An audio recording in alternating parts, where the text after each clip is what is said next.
জি বাংলার জনপ্রিয় সিরিয়ালগুলির মধ্যে অন্যতম কার কাছে কই মনের কথা। বর্তমানে এই ধারাবাহিকে চলছে হাই ভোল্টেজ ড্রামা।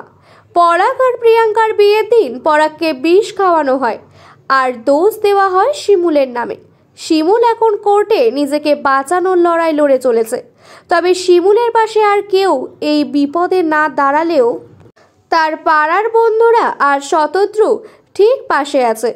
কোর্টে এক পক্ষ যেমন শিমুলকে দোষী সাজাতে উঠে পড়ে লেগেছে, তেমনি শিমুলকে নির্দোষ প্রমাণ করতেও চলছে জোর প্রশ্ন উত্তর পর্ব। এরই মাঝে পরাগের বিপক্ষে তার স্কুলের হেডমাস্টারই সাক্ষী দিয়েছেন। তবে এখনো পর্যন্ত কেসের সুরাহা হয়নি।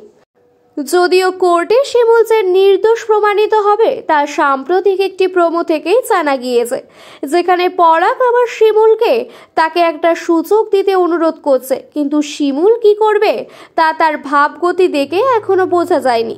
তা সময়ের সাথে সাথে স্পষ্ট হবে। এদিকে শিমুল পুতুলের জন্য যে শিক্ষককে ঠিক করেছিল পরাগ, পলাশ, প্রতীক্ষা, মাইল, তাকে তাড়াতে উঠে পড়ে লেগেছে। প্রতীক্ষার প্রাক্তন ওই মাস্টার মশাই তীর্থর কাছে এমন কিছু আছে যা পলাশকে দেখলে তাদের সংসার ভেঙে যেতে পারে।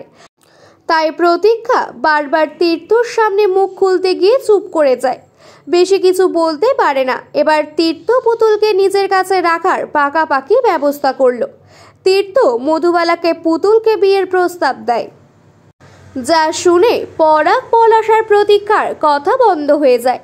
পাশাপাশি মধুবালা আর পুতুল ভীষণ খুশি হয়। তীর্থ তাদের নিজের বাবা মায়ের সাথে পরিচয় করতে তার বাড়ি যেতে বলে, আর পুতুল তার সরল মনে বিয়ের স্বপ্ন বুনতে থাকে। তার শ্বশুর বাড়ি কেমন হবে, শ্বশুর শাশুড়ি কেমন হবে, ইত্যাদি ইত্যাদি।